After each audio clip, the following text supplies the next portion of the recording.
Welcome back to the Fastbreak. Friends, it is Wednesday, January 21st, and we've got a good pod for you guys. Not necessarily a positive podcast today, but we do have some kind of pertinent and breaking news that is kind of unfortunate for a couple teams.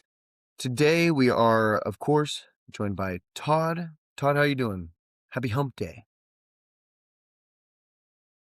Another beautiful day in paradise. Can't complain. Actually, is really, really nice out in Seattle last couple weeks. So again, really can't complain when it's January.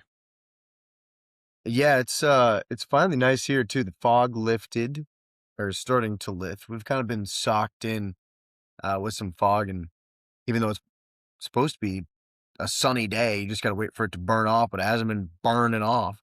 So that's been a little bit unfortunate, but it has been a little bit nicer up there in Seattle. Obviously, I was there last weekend, and I'm repping my Supersonics World Champion T-shirt. So hopefully they can bring him back sometime soon. Although I am a little bit worried now about that happening in even the remote distant future, uh, considering how much time they've been spending on NBA Europe, which is pissing me off. Now, it seems like it's might just be Vegas when we thought it was going to be Vegas and Seattle to get expansion teams in the near future. Um, but now they're focused on old London and maybe Greece. Who knows? Spain. Bet Spain would get a team if we did the NBA Europe. Somehow this is all LeBron James's fault. Yeah, it's crazy how the rest of the world's kicking our ass in player development, and they basically just want to further that by putting NBA teams over there and making people even more interested in basketball and eat into the market share that soccer has over there. It's kind of nuts. Especially considering how great of a basketball city Seattle is. And Las Vegas, it's just like they went from having no teams to now they're gonna have 4 professional teams in like a decade. Like I don't think that people really care there. I mean, there's a shit ton of Lakers fans already there. Like if they put a team there, it's gonna be like, oh, it's just Lakers home games. So we'll see. It's it's a cash grab. This feels like a cash grab. Um, which is unfortunate. Seems like that's what it's been with most of the relocations over the last decade or so. Tim Robinson, where he's like, "How do I make money off this?" Yeah.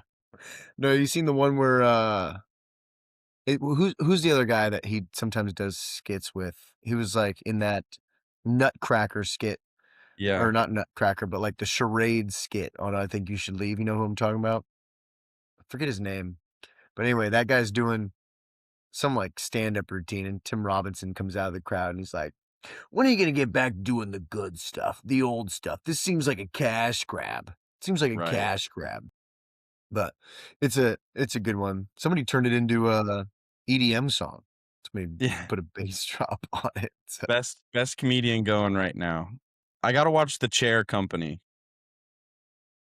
I think I either watched just the first episode or the first season. I can't remember.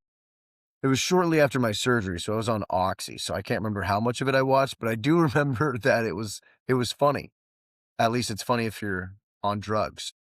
Take that as you will. We're not promoting drug use on the podcast, but it it seemed funny to me.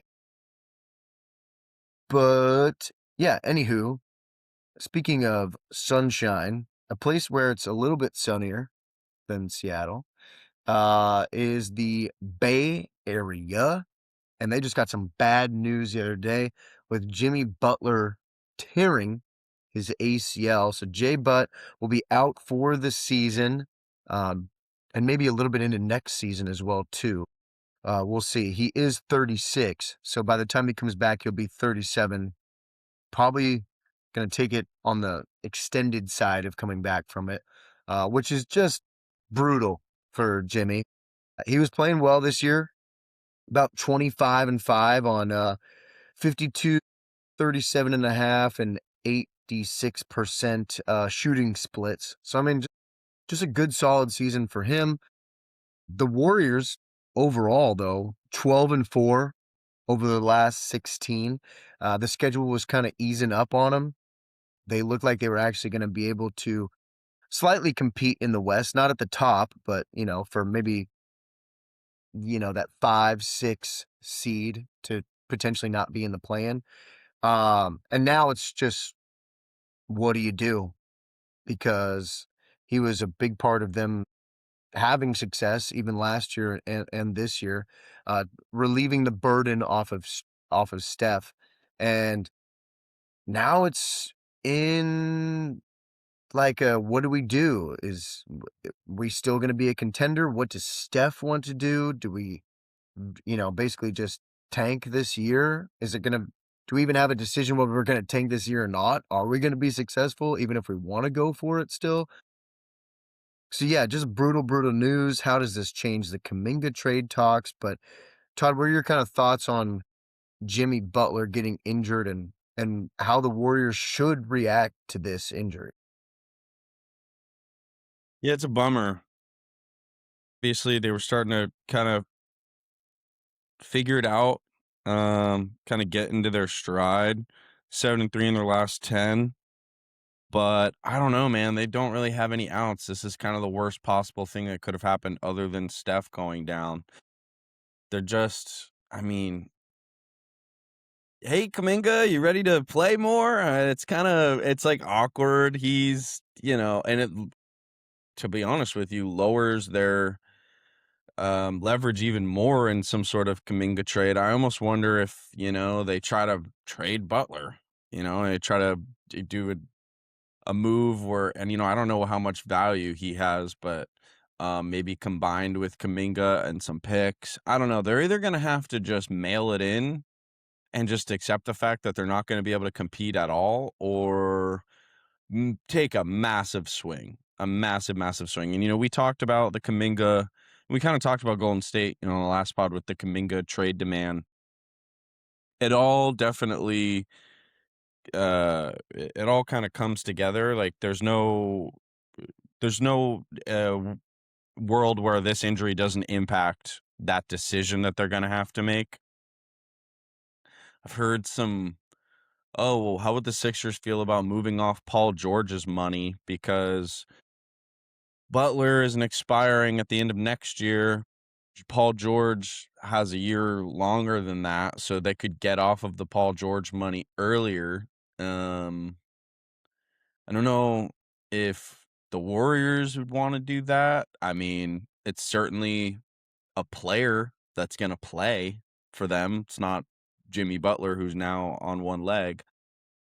Another thing is, yeah, I mean, what does this mean for Butler next season? I mean, we're kind of in the dog days, halfway through the year, and he's 36, turning 37. That doesn't necessarily bode well for his ability to be able to come back at the faster end of that timeline. So now you're missing, and then he's going to have to get back in playing shape once he can get back onto the floor. I don't know. I mean, it sounds like they're just kind of screwed. And, it's a bummer because Steph's still a top 10 guy, but he's not good enough. I mean, it's not even that he's not good enough. The league is too good to just have a top 10 guy and think that you're going to compete for a championship, especially at his age. Now, maybe if he was Devin Booker's age, sure, yeah, could he carry him to a 5 or a 6 seed? Yeah, but are they realistically competing against the best teams? No. So it's a bummer. It really is. And we'll see. Maybe Steph pulls the trigger and he's like, look, I want to win. I don't think him or the Warriors are ever going to think about wanting to move him. I think he wants to stay there. I think they don't want to trade him. So it's just going to be kind of a weird ending to a rather miraculous career for Steph. But the next year or two is going to be very sad for them. Yeah, I agree. It seems like it might end up being like the last days of Kobe with the Lakers, or the last few years of Kobe with the Lakers, where hey, look, the guy brought us 4 titles. He wants to be here. We don't want to see him in any different jersey. We're going to do what it takes to stay competitive. Um, at least the Warriors have a little bit more flexibility than the Lakers did as far as um, putting together somewhat of a competitive roster. The Lakers just had a bunch of young guys, and it was obviously a different league about a decade ago. Actually, about a decade to the exact year, as Kobe's last year. Warriors a little bit more competitive than that. But yeah, I mean, you're right. You do whatever you do whatever he wants to go with. If he's like, hey, look, package everything we have together right now and go get somebody, and we're gonna try a different route next year with somebody else. Um, or if he's like, yeah, I still have 3 good years left in me, let's take a down year or something like that. I have a hard time like believing that he's gonna do that, but you never know. Um, but it does make me think that they're gonna do not necessarily a win now move, because we obviously were talking like MPJ, some sort of Lori, Giannis if they really wanted to get crazy. Um, to still if they could get Giannis, they still need to do that. And is if I'm the Bucks, obviously you're not doing anything until Giannis officially asks out. But if I'm the Bucks, having some future Warriors picks might not be a bad return, considering where Curry is age-wise, Giannis is age-wise slash health-wise. I wouldn't mind some 20, 30, and potentially beyond Warriors picks. Because if they did put it all together for a couple of years, and that would make them a title contender, don't get me wrong. Steph and Giannis by themselves would still be a title contender. I don't even give a fuck if they're in the West. But immediately after that short period, they would be really bad, probably. Um, unless the Warriors were able to um, makeshift something with Giannis post Steph years. Um, so yeah, that'd be interesting, but it feels to me they move into less of a win now move. And you move Kuminga for something that's going to get you maybe some decent picks coming back, and try to kind of get ready for the next era. Obviously depends on what Steph says though, so it'll be interesting. But I think there a package that they could put together that'd be pretty good for Giannis around 3 firsts, um, future first and Kuminga, that's not you could talk yourself into it for both sides. So that'd be interesting for them. But this year I think it gets kind of ugly, and I don't know if now the desperation's extra on for them if they do want to move Kuminga. So it also now I've kind of switched back to where they might not do anything until the summertime now, which is going to be a weird and awkward place for the franchise to be as they just play through this season probably being pretty bad, which is unfortunate. Well, they are 5 games up on Memphis and LA, the Clippers. So they do have some breathing room. They are only 2.5 games behind the Lakers. So, I mean, their get out of jail free card is basically Giannis being like, yeah, trade me there. That's like going to Milwaukee and saying, yes, I want to. So, Steph, Draymond, get on the fucking horn and just beg Giannis to be like, dude, it's going to suck for like a couple weeks where you feel bad and then everybody moves on. And by the way, Milwaukee, you're going to help them out in the long run too.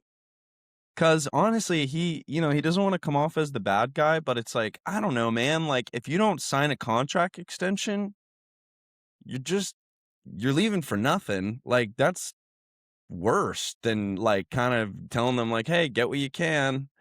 Uh, you know, people get on Carmelo for wanting to leave Denver, but it's like they got a shit ton for him. And the Knicks basically gave them everything. LeBron just left. So I don't know. I think that's the most fun scenario. as if Giannis is like the only place I'll sign an extension is Golden State, and then Golden State unloads, gives Milwaukee a little bit of a get out of jail free because it's like, look, here's Kuminga, Butler, all of our picks, fucking unprotected, just down the road, and Pajemski. And you have like a fun, kind of shitty Milwaukee team where it's like, all right, let's see what Kuminga's got when he has the car keys. I'm assuming not a lot. And but then they get to just kind of ride the Golden State wave and see what happens down the road with those picks. Kuminga with the car keys in Wisconsin sounds like a DUI waiting to happen. Mm, Not yeah, that necessarily could him, just maybe a car crash. right in general, yeah. It's I mean, I don't think Steph's gonna let them just all out like, hey, we're sitting you. He's having a great year. So to just be like, yeah, like we're throwing this season away. He's like, I'm old, dude. Like, I can't just throw seasons away. And it's like, okay, so what? They get into the top 10, like 9, 10 area. Like, is that really moving the needle a ton for next season in terms of their ability to like compete? Uh, Weird scenario for them. Really weird scenario. And they've had a lot of bad luck. They really have. I mean, they've had a lot of good luck as well. I mean, fuck. Winning that 22 title is like incredible, but not taking Sengun and not taking Franz, this is a much different team if those picks work out, like completely different. So, Yeah. I mean, look, they got the luckiest, situation of recent basketball history, maybe the last, 10 to 15 years with Cap going up, Cap spiking at the right time when Kevin Durant was a free agent. And you basically just got to cakewalk to 2 titles, except for Houston gave him a little bit of a run. I'll give him that. But, yeah, it seems like the basketball gods are kinda getting their lick back, I guess, as you would say. Um, with over the years, they just have not made great decisions. The Wiseman first of all, them getting the number 2 pick in the 2020 draft when you couldn't really interview or look at these guys, um and so you just didn't get to work them out and whatnot, and then just missing on other guys.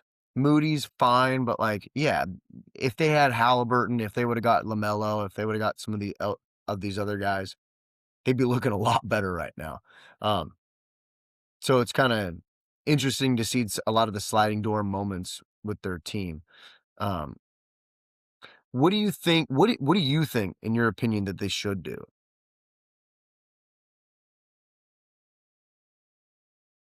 Can you hear me?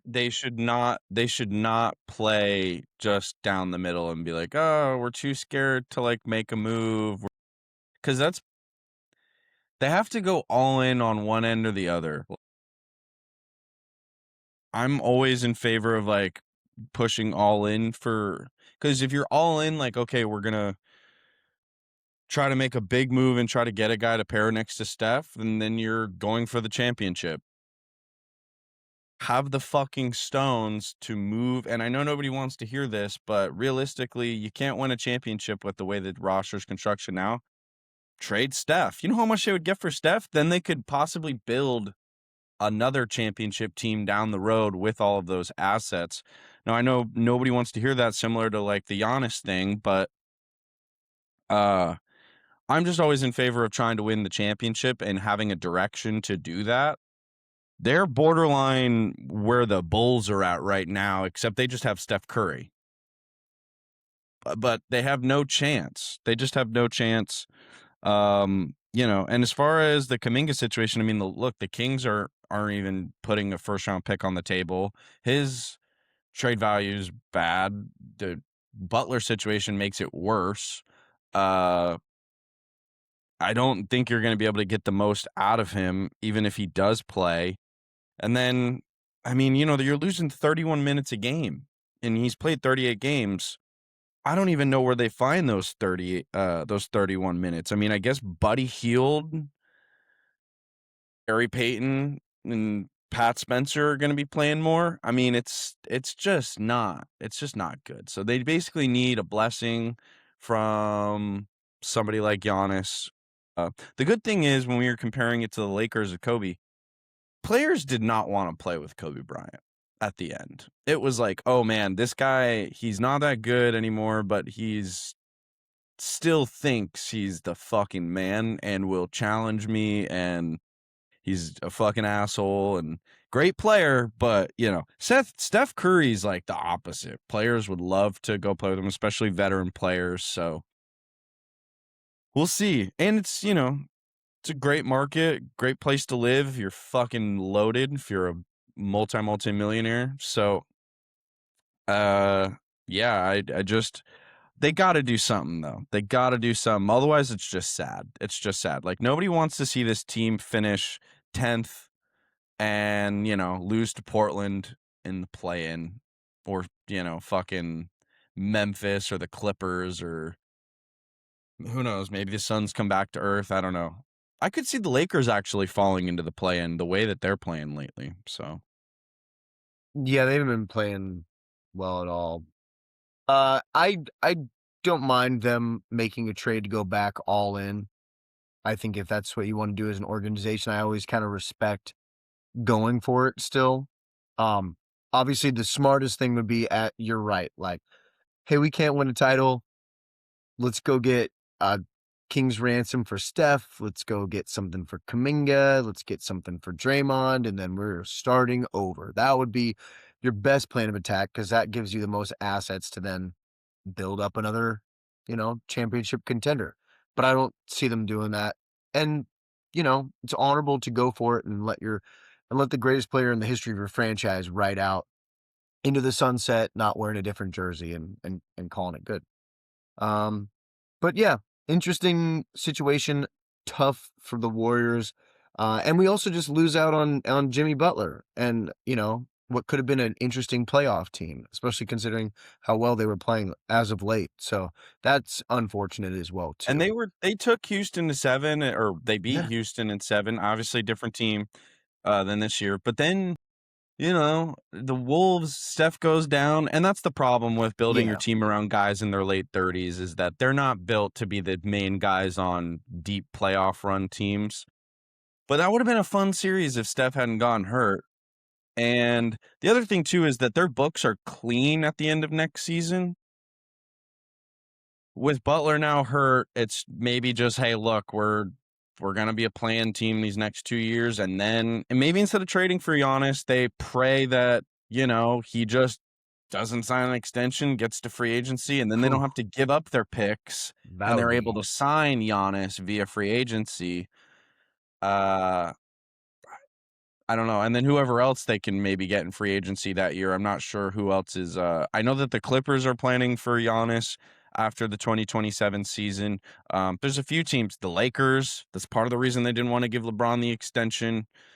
There's a few teams that are looking at that free agency and saying, look, this could be the year that we want to plan our books around. So sad, next 18 months probably for the Warriors, but it'll probably go quicker than we think. So yeah, you're probably right. Another team that really should be in on the Giannis sweepstakes, and can put together a nice package as well, and a team that he said he would like to go play for or would be interested in playing for is the New York Knicks, um, a team that was kinda going the opposite direction of Golden State. They were slowly sliding down the standings, though, considering how bad the East is, they were still sitting there at 3rd. The Knicks are 2-9 in their last 11 games. A little bit of a hangover from the NBA Cup championship. They must have drank a little bit too much champagne while celebrating. Although I know they didn't hang a banner, so I don't know how hard they went after the game. I guess we're not hanging banners for championships anymore, Todd, huh? Considering their franchise hasn't won one since the 70s, I figure they might as well throw one up. The Lakers did. But in that span, they've been 25th on offense and 28th in defense. which is terrible. They've basically been the Kings for about an eighth of the season. Um, Last night, booed off the court while getting smacked by the Mavs. A lot of those boos being directed at Karl Anthony Towns. And it's just not great in New York right now after a really good start to the season for a team that really had championship aspirations and still does. So, are they able to save their season?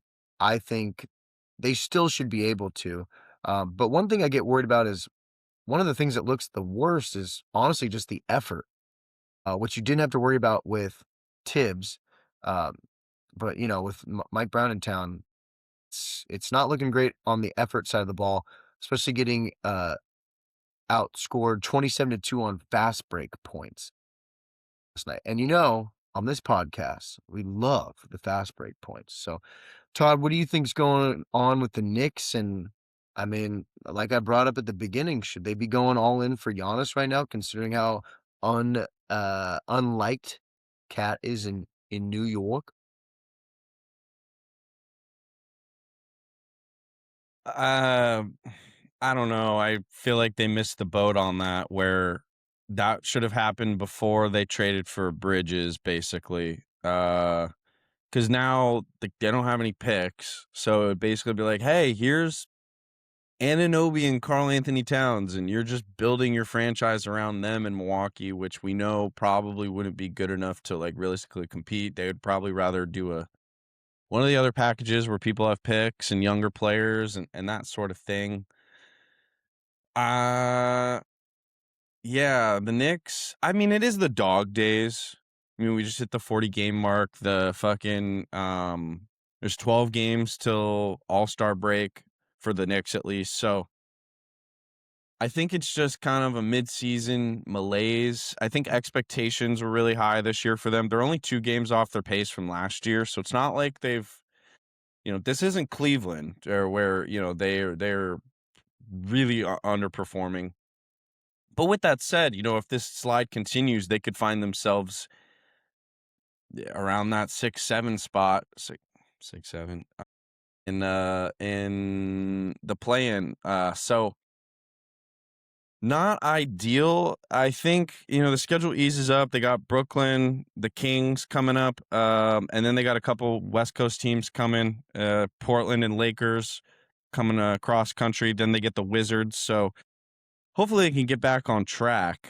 But I don't know. I guess I'm not putting too much worry into it. Now, where I will say that it is concerning is the defense. Their ranking defensively hasn't been good really all year. And before they were a great offensive team. Now that's slowed down. Again, I think that's more like you said, the effort, not getting rebounds, stuff like that. So I think that can change. The defense, you can't play Karl Anthony Towns and Jalen Brunson as many minutes as you do and expect to be able to piece together a good defensive team. And that's going to continue to be the problem for them, and has been the problem, I think, going back to really that Indiana series. So we shall see. I mean, it's going to come down to the playoffs. If they end up with, a worse record than they did last year, but they make it to the finals, I don't think anybody's going to care. The Mike Brown situation, I'm not going to blame this on him. It seems like it's more roster construction. This team theoretically should be better than it was last year with the bench that they have.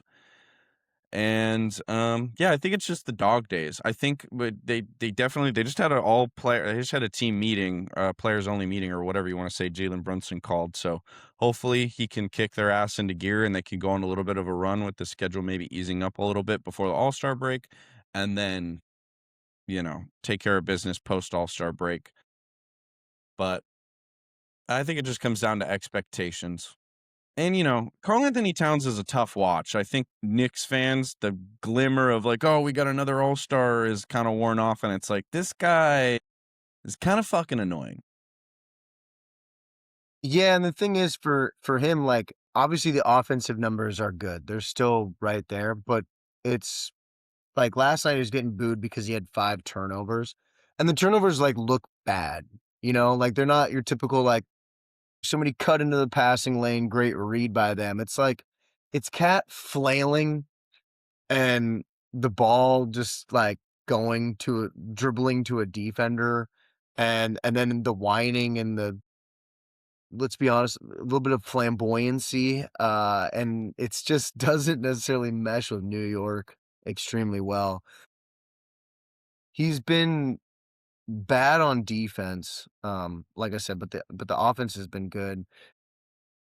And then you mentioned their bench is pretty hit or miss. So, like, some nights looks pretty good, other nights, the bench looks really bad, which is tough. Yabusele has been just not good for them.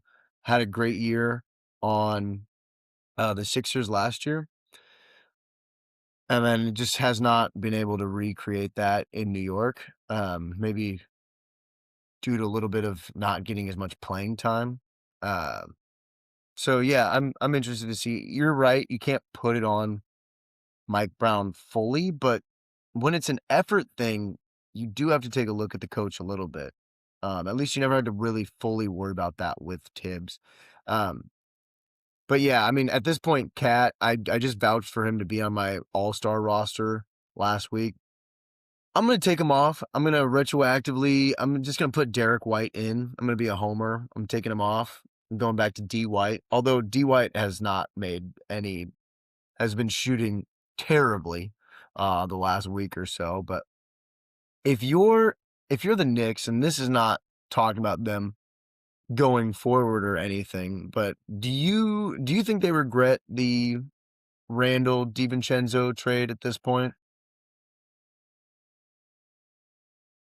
That that's hard. Randall wasn't a great fit either. Now, Minnesota has made it work. And I'll say this, I mean, yeah, I think really what they wish they had is Chris Finch, because that guy's a hell of a coach.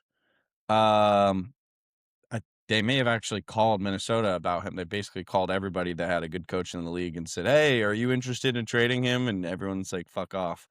So, yeah, I mean, Randall's looked great there. DiVincenzo's fit great there.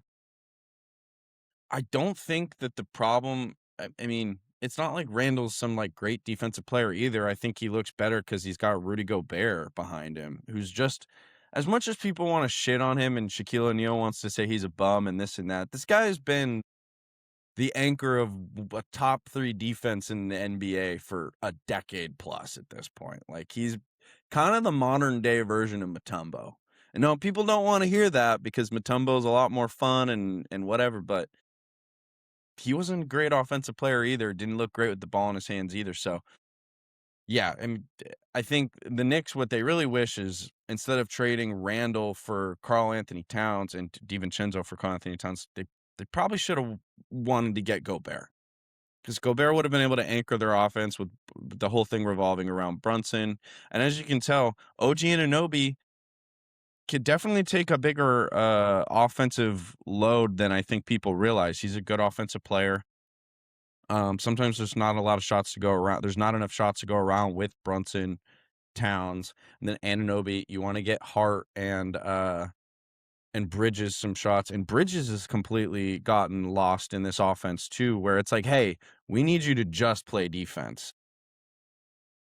I have you may have read this somewhere, but I have a good question for you. Bridges, who was acquired for 5 first-round picks, if anybody forgot, um, how many times has he scored 20 points or more this season? I'm gonna guess twice. Wrong. He has scored 20 points or more once this year, which is tough. Tough. So he's probably be getting a little bit more blame than Cat does for this entire thing. Um, but yeah, that is He brutal. doesn't get to get into a rhythm though. Like, that's the thing is that I think defensively, he's assignment is, like, him and OG and Mitchell, these guys are basically told, like, "Look, we need you to just balls to the wall on defense, and then offense when you get it," or Hart, another example of a guy, it's like, "Hey, if you get the ball on offense, great, but that's not really what we need you to do." because Brunson and Towns are pretty efficient on that end and the opposite on the defensive end. It's just like they're stuck in between these two identities, and it's like what they probably should do is just have one, like, either go all in on the defense or go all in on the offense. Like Detroit, not a great offensive team, but they have a great record because they have a real identity. Boston, all offense. Just, hey, we can't defend the rim. Let's just fucking score 140 points a game. You got to have an identity. And the Knicks are just kind of like, yeah, we got a bunch of guys and Villanova and woo, and but that's worn off now, and this ain't college. So Well, just like an actor on Broadway, they got a bunch of different personalities. And they're not able to, I guess, make it work cohesively. So, and that's that was for my drama loving people out there. There you go. Shout out to the few of you that probably hopefully listen. Um, yeah, it's an interesting one for the Knicks. They've I want to say they dropped from like a 35% chance to win the East after the NBA Cup win championship, however you want to call it, to now they're down to like 16 to 19%. I want to say really has been a tough couple of weeks for the Knicks. But you're right. We can probably attribute this to it honestly just being the dog days of the year, a little bit of a lack in effort, and honestly, frankly, besides Detroit and potentially Boston with a Tatum, I still don't know if I'd take anybody else besides those two teams over them in the East. So it might not fully matter. Is there anybody besides Detroit or Boston with Tatum, or maybe without Tatum, that you would take over the Knicks at this point?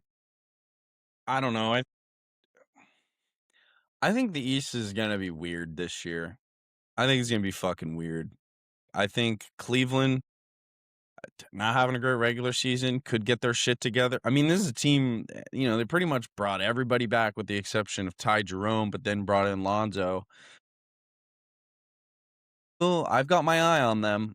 I'm not gonna lie, I do not want the Celtics to have to play them in the first round. That's not a round one team I want to face. I think Toronto is a little underrated. If I'm the Knicks, I want to avoid Toronto in some sort of 4-5 matchup. Ando, we saw was a little frisky with the Celtics last postseason, real physical. I think it could get weird. I really do. I think it could get real weird, kind of like it did last year with Indiana, where somebody comes out of nowhere. So I don't know, man. I mean, James Dolan coming out in the middle of the stretch and being like, we absolutely have to make the finals. That's just like the worst possible timing. It's like, dude, we're struggling right now. And you're just going to throw logs on the fire and be like, yeah, this is bullshit. What the fuck? And it's Thanks, like, dude, James, for pouring gasoline on the fire. Why don't you go fuck off and worry about the sphere you're opening up in DC now? yeah, we're giving up 120 points every 100 possessions, bud. We don't need you to say that we need to make the finals. We know we need to make the finals, all right? Like, it's been 25 years since we were in the finals and a long time since we won it, and you mortgage the future for Miles Bridges, and like, yeah, we're kind of fucked. So what's crazy is every move up until that or Mikal Bridges, not Miles. Every move up until that point, I liked the OG trade. I liked, their ability to like draft. Obviously the Brunson and then the Brunson extension, like everything that they did was like right. And then they got cute with we'll add another Villanova guy. And and then Karl Anthony Towns, who I still don't hate that move in a vacuum, but because of the repercussions of then trading for Bridges, and now you're stuck. Now you're stuck. This is your team. And I don't think they're good enough defensively to even win the East, let alone win a title. So, and I've never been the biggest Brunson guy. I think he's a little bit like, I love Isaiah Thomas, so I understand why they love Brunson. And he's better than Isaiah Thomas. But in terms of, Isaiah Thomas had that top 5 MVP finish. He was never a top 5 player in the league because he's a sieve on defense. And Brunson is hard as he tries, he's never going to be a great defensive player, especially when you have Towns back there. Dude, I got a little worried for a second. Like I was thinking about what I was gonna say back to you, and then you mentioned Isaiah Thomas, and you were like, "Well, he's a better player than Isaiah Thomas," and I was like, "Whoa!" I was like, "Whoa, whoa, whoa, whoa, whoa," and then you kept going. I was like, oh, "Okay, never mind." Boston Isaiah Thomas, we're good. But yeah, sorry, I was just focused in on that. But you're right.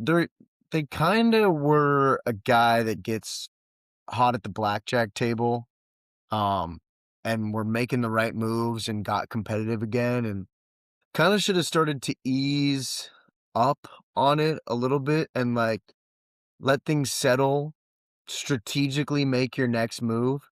And then it was like, I mean, we saw it 2 weeks before the season last year. They go, fuck it, Carl Anthony Towns. And it was a drastic, drastic decision. And like I said, let's not go too overboard. Cat's still a very good player. Don't get me wrong.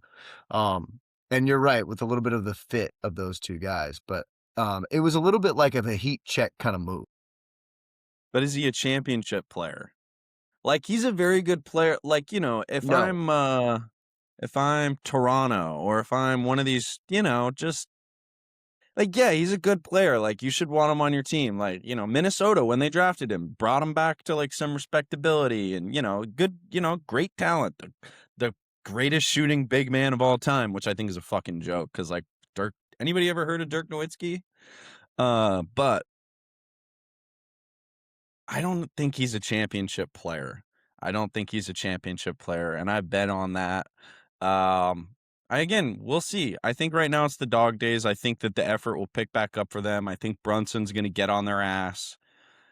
And at the end of the day, I mean, the coaching, yeah, sure, you can point to the effort and say, well, that was never a problem with Tibbs. But even the teams with the best coaches, um, Joe Mazzulla is not soft. He's a hard ass. There were times in the Tatum Brown era where it sounded like, it's the dog days. They're going through kind of a tough stretch. Uh, I just think it's very normal for some of these teams to go through those stretches where it just becomes a little monotonous. Right now, it's the NFL playoffs. Nobody's fucking paying attention to a lot of these regular season games. So I think that plays a part in it.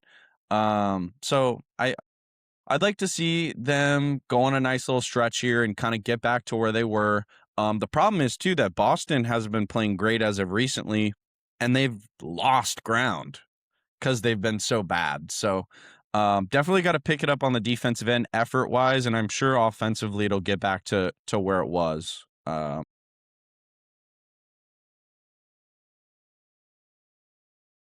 yeah, I wouldn't slam the panic button yet. My hand would be just kind of hovering over it, but I'm not slamming the panic button quite yet. Um, but yeah, is there anything else you wanted to touch on about the Knicks or anything going around the NBA? Because I think that might wrap it up for me there. Yeah. Uh, Excited for this weekend to watch the conference championship games. Good luck to the Hawks. Mm. Good Could luck to be Drake May. could be running Super Bowl 49 back. Could be running it back. You Or Super guys, Bowl 48. yeah, yeah. I mean, titties for Stiddy. Yeah. I saw a TikTok edit last night of it was a Jarrett Stidham edit. They're pulling I saw highlights that. from him in the preseason playing for the Patriots and like pulling highlights from him at Auburn. I'm like, all right. Yeah. Couldn't even find some of him playing in Oakland or Vegas or whatever. Like, come on. Like, I don't know. I'm not gonna lie. I think he's one of the better backups in the NFL. So I'm not taking anybody for granted. I think the Patriots got to come out and play well. But I gotta say, I think I think we are in good position. And hell, no matter who we play, if we win against Denver and then we go to the Super Bowl, everybody's saying that this Rams Seahawks game is the Super Bowl. And whoever wins this, they're gonna win the championship. That's Yeah. exactly where I want to be. The Yeah. underdog. Yeah. 6-time Super Bowl champion underdog. Fine with me. Yeah. You could be the '07 or '11 Giants. E- Exactly. Yeah. Exactly. Yeah. Exactly. Now, Um, but shit, I mean, the Rams have looked all right, but the Hawks look the Rams do insane. look And good. honestly, I mean, If they win the Super Bowl, I'll be so happy for them and all the fans because it's like, dude, the Patriots they're not supposed to be here. I mean, shit, 12 months ago, I was pissed that they didn't get the number 1 pick in the draft. To then have an opportunity to go to the Super Bowl and be favored in the conference championship game is like, it's fucking unreal. So I I just can't believe that they're even in this position. If they go to the Super Bowl, I it's all gravy. It's honestly already gravy.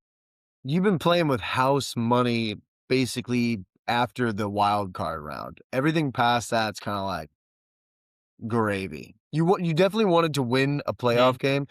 Now you're 2-0. Well, Drake May's 2-0 in the playoffs. You're in the AFC Championship game. Um, the only thing I'd be worried about with you guys is that Denver defense just at home, bowing up, knowing that they have to basically hold you to probably under 14 and just playing out of their minds. But I don't know, man. That Denver defense has not looked nearly the same as it did the first like 12 weeks of the season. So I wouldn't be And too overly concerned. Houston's defense is better, and the offense, Yeah. sure, like Drake May, he needs to hold on the ball more. And yeah, the offensive line, the rookies, they didn't look great. Still made enough plays to win the game. I mean, put up 3 touchdowns on them. I feel like Denver's defense, there's plays to be had. Pat Surtain, isn't he kind of banged up? I'm not I think exactly he got sure. banged up in this last game, so I'd like to see them maybe attack him some. Yeah, it's gonna be fun. I mean, Denver's a house of horrors for the Pats, so we'll see. We'll see. Either way, like I said, can't complain about the season. It's gonna hurt if they don't win, but and of course, people are just gonna talk a bunch of shit. Like the amount of like hoops people are going through to try and like convince themselves the Patriots aren't good. It's like we've won 16 games. You Yeah. gotta admit, like, we're pretty fucking our defense is good, we have a good running game, our quarterback is either gonna finish 1st or 2nd in MVP, our coach is good, we have Josh McDaniels, we're fucking good, okay? Like, the Yeah. receivers are good, Yeah. like, uh, people are It's like, very, very like, "Oh, but this and that." It's like, you know what? We're gonna be in the Super Bowl, and people are like, "Yeah, but who have you played?" yeah. Dude, literally, it's like, okay, well, dude, look at the Chiefs in like, what year was it? I can't remember, but they played the Titans, they played the Texans, and then they played, or no, they played the Texans and they played the Titans, and then they were in the Super Bowl. It was like, okay, who did, and that was when the AFC West, and I'm not sure, had a team that was above 500 as well. So it's like nobody said anything then. I've never heard so much schedule talk in the NFL. It's like this is like college football where people are like, "No, they don't deserve to be in. They haven't played Yeah. anybody." It's like never To seen be it fair before, though, but it does feel like there was a lot of bad teams this year. Like, I don't know well, what the it was. Patriots, if you look at the draft order, they played I'm not denying that the schedule was crazy, but it's like that's Drake, just the way the it worked out. schedule. Also, they were terrible last year. That's how it works. By the way, next year we'll have a really tough schedule. Mhm. Our schedule's actually insane next year. So yeah. Yeah. Kind of makes me feel about like how the Bears did as well too this year, because they had a stretch where they didn't play like a winning team for like 7 weeks, and because they got a last place schedule from the year before in the Mhm. NFC North, and then the NFC North wasn't as good this year. So like they got Mhm. a last place schedule plus Vikings and Lions came back Mhm. down to earth, and the Packers were not nearly as good. So, Yeah, yeah, that I helps think them, but well, even that though, like, the Bears were, like, kind of getting by with, like, they had some insane plays and, like, comebacks and stuff. Iceman, I mean, the Patriots are fucking when they're playing a bad team, they're walloping them. yeah, right. It's not like it's Like the Seahawks this year, like, when we went through that yeah, stretch where that game against Arizona and then Washington, and then I think New Orleans was, like, a couple weeks before them, we're like, "Dude, we're up by, like, 30 at halftime in these games." Like, we are mhm. murdering teams. The And then Niners some this yeah, last week. there's there's people that I've heard that said the Seahawks weren't even that good, and I was like, "Okay, first of all, we just went 14-3 in the hardest division in the NFL. We're battle tested, okay?" Yeah, I just get a little bit worried. It's like third game against the Rams this year. You take a look at it, you're like, Do we have a better roster? Absolutely. Are we at home? Yes. We have all these things going for us, but at the end of the day, you also look at it and you go, it's Matt Stafford versus Sam Darnold with a chance with the Super Bowl on the line, and it makes me really scared. Mhm, and they did just handle Chicago, the weather. Yeah, like, the weather's not an issue. It's just it'll be the noise factor as far as, like, trying to You throw gotta them hope off. that the defense and the your special teams advantage is massive. Yeah, yeah. Oh, I love Rashid Shaheed. Speed Shaheed, the Speed Quake. I love it all. I love it all. Such a Gotta great resign pickup. him. Yeah. Oh, yeah. He's a legend now at this point. That Rams to get the Rams comeback started, and then basically to put any chance of hope San Francisco had of being competitive in that game, he put it to fucking bed in 10 seconds. So, yeah, he's a legend for that, but yeah, should be an exciting weekend of football. Mm, I think both games will probably be good. See, I don't see you blowing out Denver. I think their defense will at least kinda keep it close. Drake May will probably have a couple more fumbles anyway, so it'll keep it close. Hopefully not. And then Seahawks Rams, I think will be a barn burner. Well, let's just hope Sam Darnold doesn't see ghosts, right? No. Well, we don't have to worry about that unless he's playing New England. So, Yeah, we'll see in we'll we'll see in, see. we'll see you at Levi's. I'm only get Hopefully, man, hopefully. Hell of a season. Yeah, it's been a good year, but, anyway, that's it for the podcast. We're not gonna have another one until after next weekend, because 'cause I'll be out of town from Saturday to Friday. So maybe a week and a half from now, but, thank you guys for tuning in. Only hit you with 52 minutes today, so you better listen to the whole damn thing.